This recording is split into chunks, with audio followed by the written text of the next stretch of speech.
Maka itu dia menyuruh semuanya pulang. Ayat 23. Dan setelah orang banyak itu disuruhnya pulang, Yesusnya kemana?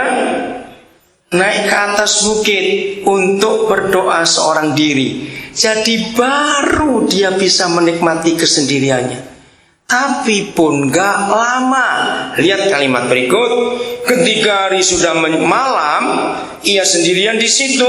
Para murid-muridnya sudah berapa mil jauhnya dari pantai, dan diombang-ambingkan gelombang karena angin saka. Kira-kira jam berapa? 3 malam, 3 subuh.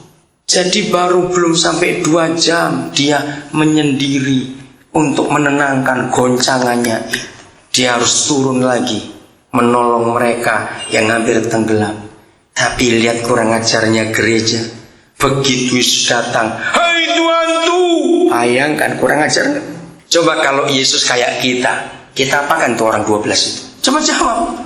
Kalau saya Yesus, saya tiup biar terbalik semua perahu itu. Kurang ajar kamu. Aku datang nolong kamu, kamu bilang setan. Lu betul enggak? Itu hantu katanya. Dasar Petrus. Maka itu jangan pakai nama anak lagi. Petrus nama jelek, nama yang paling tidak percaya, suka membantah. Kalau betul itu engkau, suruh aku jalan di atas air. Untung Yesus Tuhan kita nggak suka tersinggung. Bayangkan ditantang, mau ditolong ditantang. Bayangkan, saudara, Yesus tetap rendah hati. Petrus bisa jalan di atas air. Terus ayat yang saudara lihat ayat 34. Ada kata apa? Setibanya di seberang. Jadi masih berlanjut tidak? Sesudah itu, setelah selesai menolong mereka di laut, setibanya di seberang, mereka mendarat di Genesaret. Yesus dan murid-muridnya. Jadi Tuhan kita masih cari waktu untuk dia. Saudara lihat, dia masih ingin istirahat menyendiri itu tadi. Setibanya di Genesaret, ayat 36, 35, ketika Yesus dikenal oleh orang-orang di tempat itu, mereka memberitahukannya kemana? Ke seluruh daerah itu. Maka berapa orang? Semua orang yang sakit dibawa kepadanya. Mereka memohon supaya diperkenankan menjamah jubah-jubahnya, dan semua orang yang menjamahnya menjadi sembuh. Kira-kira mulai terang, matahari sudah mulai terbit. Kapan dia istirahat? Kapan dia menyendiri? Tidak, dia terus sibuk menolong orang-orang itu. Pasal 15 ayat 1. Maka itu kalau baca Alkitab, jangan pusing dengan pasal, angka pasal, perikop. Jangan, teruskan saja. Karena ini kronologis. Walaupun tidak semua ayat-ayat Alkitab itu kronologis, tapi untuk pasal-pasal ini kronologis.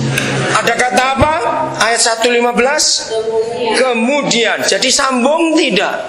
Sambung. Ini kronologis. Baru dia menyembuhkan semua orang banyak di pantai Genesaret itu. Kemudian datanglah siapa?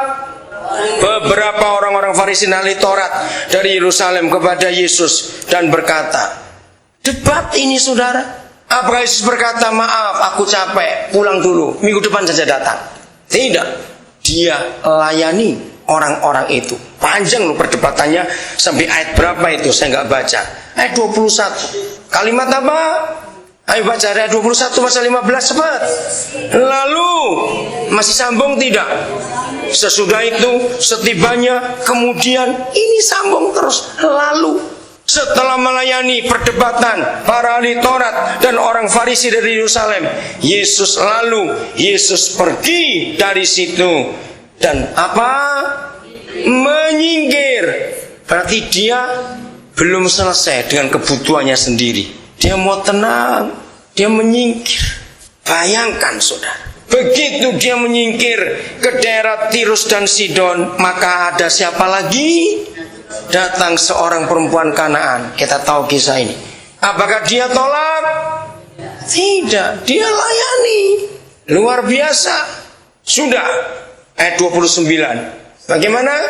Setelah meninggalkan daerah Tirus dan Sidon, menolong anak perempuan itu. Yesus bagaimana? Menyusur pantai Danau Galilea dan naik ke atas bukit. Saya menemukan begini, setelah berapa kali naik perahu ketahuan orang terus, maka Tuhan kita punya ide, lebih baik jalan kaki nyusur pantai supaya orang tidak lihat. Kan begitu bukan artinya? Dia nyusur pantai, kelihatan juga. Lihat kalimat berikut, baru duduk. Ayo kita peragakan. Ayat 29, setelah meninggalkan daerah itu, Yesus menyusur pantai mana? Danau Galilea, dan naik ke atas bukit lalu duduk di situ. Bisa bayangkan sudah capek, begitu dapat tempat duduk kan, bisa bayangkan kayak itu. Baru melek lagi. Ada siapa lagi di 30, lihat itu. Kemudian orang banyak berbondong-bondong, baru duduk. Baru begitu orang datang lagi kepadanya, membawa siapa saja, orang lumpuh, orang timpang, orang buta, orang bisu, dan banyak yang lain lagi.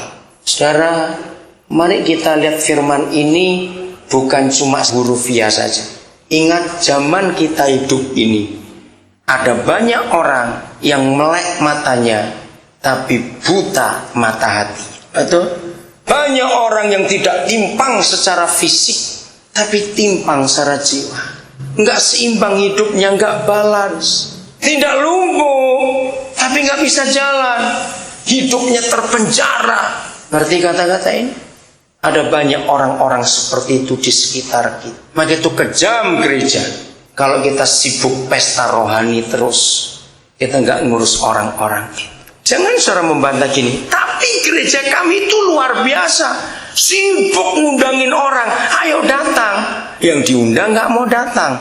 Nah, salah. Tuhan Yesus berkata, pergilah kamu, bukan datanglah kamu. Jujur, goblok nggak gereja? Jawab. Betul? Dia menyuruh kita kemana? Cepat jawab. Pergi kemana? Ke tempat mereka. Betul?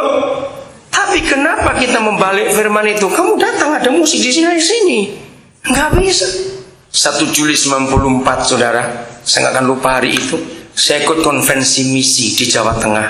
Pembicaranya Brother Andrew, Anne van der Bijl, dia orang Belanda, yang hatinya untuk orang-orang Muslim besar sangat. Hari itu kami semua dibuat sadar dan bertobat. Dia berkata begini, gereja zaman sekarang aneh, punya jala, tahu jala ya, untuk nangkap ikan. Tapi orangnya tidak mau masuk ke air. Jalannya dipasang di pinggir pantai sebagai net volley. Lalu di pinggir pantai main musik. Hai ikan datanglah, hai ikan lompatlah. Betul tidak gereja zaman sekarang? Nah, kalau kita tertawa, menertawai siapa? Diri sendiri. Harusnya jaring itu dibuat turun ke air. Kita yang pergi. Maka itu jangan buat orang yang belum percaya Yesus datang ke tempat kita. Enggak mungkin. Perintah dari awal, kita disuruh pergi ke tempat mereka. Jangan dibalik perintah itu, datanglah kamu ke tempat kami. Enggak bisa. Kalimat berikut masih lanjut. Banyak orang, maka takjublah orang banyak itu melihat orang bisu berkata-kata, orang timpang sembuh, orang lumpuh berjalan, orang buta melihat-lihat. Banyak suami buta salah masuk rumah orang, lupa alamatnya di mana. Nah, itu kan buta juga, bukan? Maka itu jangan lihat ayat ini hanya sebagai hurufiah saja. Secara rohani kita melihat ini terjadi di sekitar kita, ya atau tidak? Apa yang kita buat sebagai gereja? Gak usah jauh-jauh. Zaman sekarang, walaupun ada askes, entah apalah jenisnya, saya nggak ngikuti. Tetap orang miskin kalau sakit tinggal tunggu mati saja. Mau apa? Beli obat saja sudah berapa? Kalau toh mereka dapat askes, obatnya cuma generik, belum tentu bisa cepat sembuh. Ngeri, saudara. Maukah gereja datang ke tempat-tempat mereka, menawarkan pertolongan?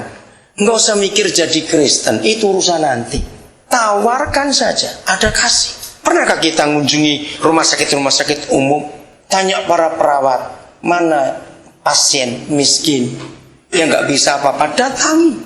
Orang sakit itu senang kalau dikunjungi, ditengok, dijenguk. Kan kita semua pernah sakit, bukan? Betapa senangnya kalau ada yang mengunjungi kita, ajak ngomong saja sudah terhibur kita ini. Nah, itulah gereja buat untuk orang-orang itu. Begitu kenapa salah satu pasal penghakiman Tuhan Yesus, ketika aku sakit, kamu gak pernah kunjungi aku. Domba dan kambing menjawab, kapan kami lihat Tuhan sakit? Masih ingat apa firman-Nya? Apa yang kamu lakukan untuk salah seorang dari saudaraku yang paling hina, itu yang kamu lakukan untuk aku. Kenapa kita lupa firman itu? Ketika kita pintar buang-buang uang buat acara, pesta-pesta untuk diri kita sendiri saja. Ayat 32, bunyinya apa? Lalu